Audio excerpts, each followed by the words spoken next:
Baiklah, di sini saya akan menjelaskan tugas UAS dari mata kuliah AI. Dan perkenalkan, nama saya Anjes, NIM saya 3202402073 dari Prodi Manajemen Informatika. Baiklah, di sini saya akan langsung saja untuk menjelaskan kode-kode yang telah saya buat, yaitu panduan penjelasan kode analisis Sakernas Agustus 2024. Yang pertama yaitu import pandas ASPD, yaitu menjelaskan untuk struktur tabel data frame. NumPy untuk operasi numerik di sini hanya dipakai untuk NP argument, matplotlib sebagai mesin utama grafik, Seaborn hanya dipakai untuk styling atau set style, dan palette warna yaitu color palette bukan untuk plotting utama. Dan yang kedua yaitu di sini ada matplotlib inline adalah magic command khusus untuk Jupyter agar grafik langsung muncul di bawah sel, bukan di jendela terpisah. Dan selanjutnya yaitu plt rc params mengubah pengaturan default secara global, jadi seluruh grafik di notebook otomatis punya resolusi DPI, ukuran font dan judul tebal yang seragam tanpa perlu diulang di tiap chart. Ini praktik bagus untuk konsistensi visual, bagus untuk disorot di video sebagai trik. Dan kedua di sini definisi variabel di awal adalah pola konfigurasi terpusat. Setiap grafik pakai variabel yang sama, warna laki, warna perempuan dan lain sebagainya. Jadi kalau mau ganti skema warna seluruh notebook cukup ubah di satu tempat ini. Tunjukkan ini sebagai yang kedua yaitu di sini ada def bar label.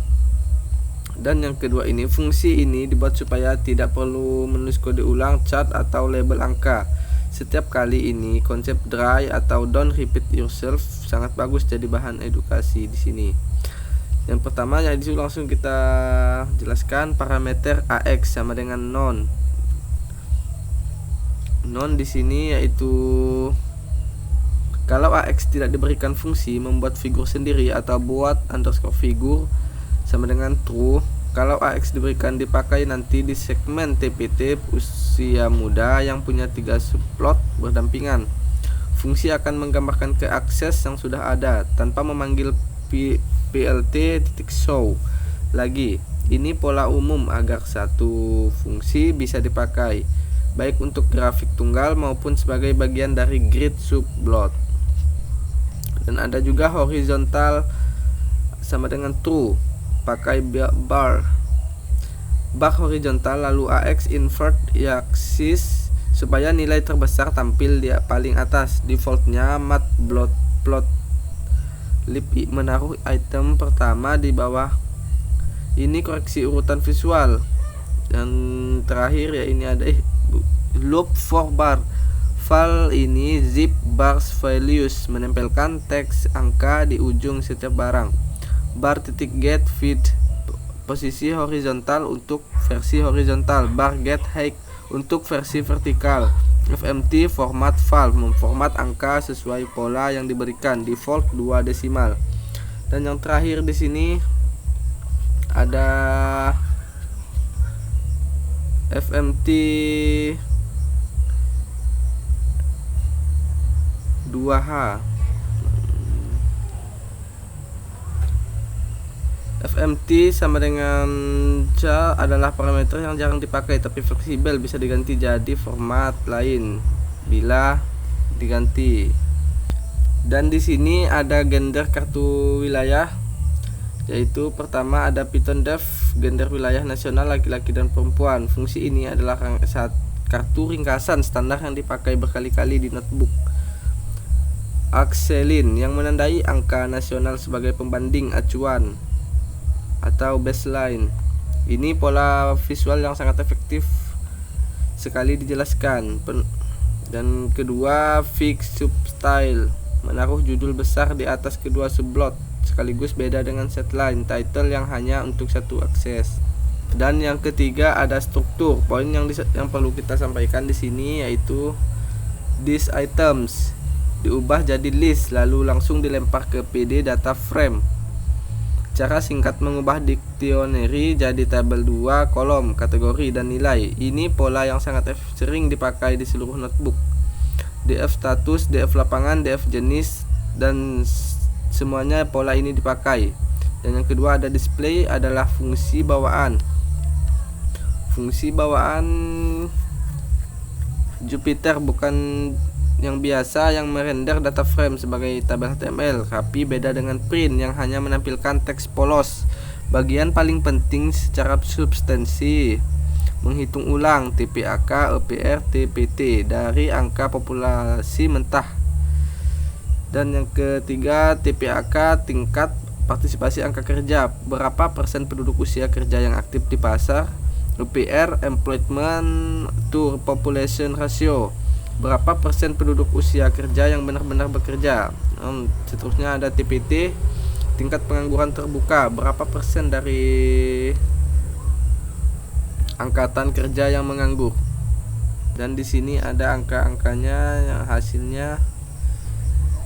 Lanjut kita ke TPAK menurut gender, wilayah dan provinsi. Pola list di sini, pola list this menghasilkan list key-nya saja, nama provinsi, sedangkan values menghasilkan nilainya, digabung jadi satu frame dengan kolom tambahan, kelompok tertinggi kali 3 plus terendah kali 3, list dikali 3 lalu digabung untuk menandai asal data saat pewarnaan nanti. Dan kedua ada kartu gender wilayah dipanggil untuk mengkomparasi gender dan wilayah, fungsi dari segmen 2, baris pewarnaan kondisional yang berulang di banyak tempat. Dan kita lanjut, dan ini sudah ada tabel-tabel dan angka-angkanya berapa persen. Kita lanjut ke 5. Lanjut ke EPR nasional menurut gender, wilayah dan provinsi. Dan di sini struktur identik dengan segmen 4 TPAK, hanya ganti angka, Pola keduanya sama persis dengan TPAK, cuma datanya beda. Jadi begitu paham satu, semuanya segmen serupa, otomatis paham. Ini menghitung selisih TPAK dan EPR. Secara konsep selisih ini kira-kira mencerminkan bagian dari angkatan kerja yang menganggur, karena TPAK mencakup yang bekerja plus menganggur, sedangkan EPR yang hanya bekerja saja. Dan ini ada statistik data dan juga presentasinya. Dan segmen yang keenam itu ada status pekerja utama, P chart. Di sini poin yang perlu disampaikan yaitu ada short values, ascending sama dengan false. Mengurutkan tabel dari status pekerjaan terbanyak ke tersedikit. Penting agar P chart tersusun rapi dari yang terbesar. Dan yang kedua ada SNS color palette, reds underscore R and underscore colors, menghasilkan gradasi warna merah otomatis sebanyak jumlah kategori. Ini satu-satunya tempat di notebook yang memakai kemampuan Seaborn secara langsung untuk palette warna. Dan sini ada juga auto PCT sama dengan 1F%, otomatis menghitung dan menampilkan persentase tiap potongan P langsung di dalam chart. Dan yang ketiga ada PCT distance sama dengan 0.8, mengatur jarak label presentasi dari pusat lingkaran, 0 sama dengan pusat, 1 sama dengan tepi. Dan di sini ada juga insight, mayoritas pekerja Indonesia berstatus buruh, karyawan, pegawai. 38,8% diikuti wira swasta sendiri, 21,78%, dan ada kesenjangan gender di kategori buruh, laki-laki 41,64%. Dan di sini perempuan 34,50%. Ini dia data-data yang telah saya buat. Ini ada presentasinya. Dan yang Selanjutnya yaitu lapangan pekerjaan, atau sini ada sektor ekonomi. Pola sama seperti segmen 6 DIX, data frame short bar chart, tapi pakai bar label horizontal karena nama sektornya panjang. 17 kategori, bar horizontal jauh lebih mudah dibaca daripada bar vertikal. Di sini ada insek sektor pertanian, kehutanan, perikanan masih jadi penyerap tenaga kerja terbesar 28,18%, diikuti perdagangan 18,89%. 5 sektor teratas menyerap total dihitung dengan Python. Top 5 sama dengan df_lapangan titik head dalam kurung 5 persentase sum titik sum. Head 5 mengambil 5 baris teratas karena sudah diurutkan menurun. Titik sum menjumlahkan persentasenya. Dan di sini ada jumlah presentasi yang telah saya buat. Dan kita lanjut ke jenis pekerjaan. Sini ada struktur identik segmen 7, hanya kategori berbeda, jenis pekerjaan atau okupasi, bukan sektor industri. Insek, tenaga produksi atau operator atau pekerja kasar adalah jenis pekerjaan terbanyak, yaitu 29,80%. Di sini ada data presentasinya telah saya buat. Dan selanjutnya kita ke pekerja paruh waktu. Di sini ada strukturnya identik segmen 4 atau 5, kartu gender, wilayah plus provinsi, tertinggi atau terendah. Insight perempuan jauh lebih banyak pekerja paruh waktu, 34,68% dibanding laki-laki yang hanya 16,87%. Kemungkinan terkait pembagian peran domestik bisa jadi bahan diskusi menarik di video kita ini. Makanya saya jelaskan di video ini untuk mudah dipahami ya. Di sini ada data-datanya. Nah, selanjutnya kita masuk ke distribusi jam kerja. Di sini distribusi jam kerja ini NP Orange Len kategori per jam, membuat posisi angka 0,1, 2,3, 1 per kategori jam kerja sebagai posisi dasar di sumbu X. Karena mau menampilkan dua bar berdampingan laki-laki dan perempuan per kategori, posisi bar digeser X lebar atau 2 untuk bar pertama, X lebar 2 untuk bar kedua, supaya keduanya menempel tapi tidak tumpang tindih. Ini pola standarnya grup bar chart di Matplotlib tanpa bantuan library tambahan. AX titik set titik underscore x titik, lalu AX titik set titik underscore x titik labels kategori jam, menukar angka 0,1, 2,3 di sumbu X menjadi label teks aslinya. Pola geser yang sama juga dipakai di segmen pendidikan angkatan kerja, tapi untuk kali 3 kelompok bukan 2, dengan lebar 0,25 dan pergeseran min lebar, 0, plus lebar. Di sini ada datanya, presentasinya di sini.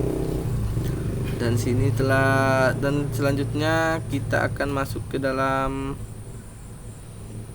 segmen formal atau informal. Di sini ada wet gap props dix width adalah trik untuk mengubah pie chart biasa menjadi donut chart, dan bagian setelahnya memakai subplot 1x2 dengan sarelay dan sama dengan true. Subplot ini berbagai suku sumbu Y yang sama.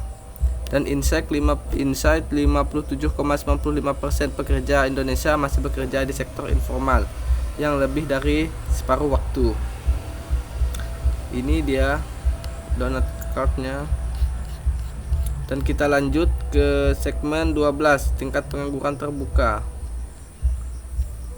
Tingkat struktur identik segmen 4 dan 5 dengan catatan kecil logika pewarnaan dibalik.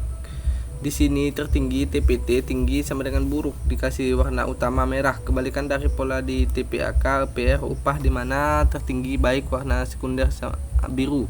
Ini detail kecil tapi bagus disebut di video ini karena bisa memaknai data dan mudah dipahami. Dan di sini ada presentasinya. Dan segmen ke-13 yaitu TPT menurut tingkatan pendidikan. Bar chart vertikal sederhana 4 kategori pendidikan. Insight menarik, TPT tertinggi justru ada di lulusan menengah atau SMA, yaitu angkanya 7,80%, bukan yang tidak sekolah 0,90%. Fenomena umum di negara berkembang karena lulus SMA terlalu terdidik untuk bekerja kasar tapi belum tampil untuk pekerjaan level tertinggi. Dan sini ada presentasinya. Dan kita lanjut ke segmen ke tempat berikutnya, yaitu pengangguran usia muda. Pengangguran di sini tergolong cukup banyak. Ini contoh sublot 1x3, grafik berbeda jenisnya, bar pie berdampingan.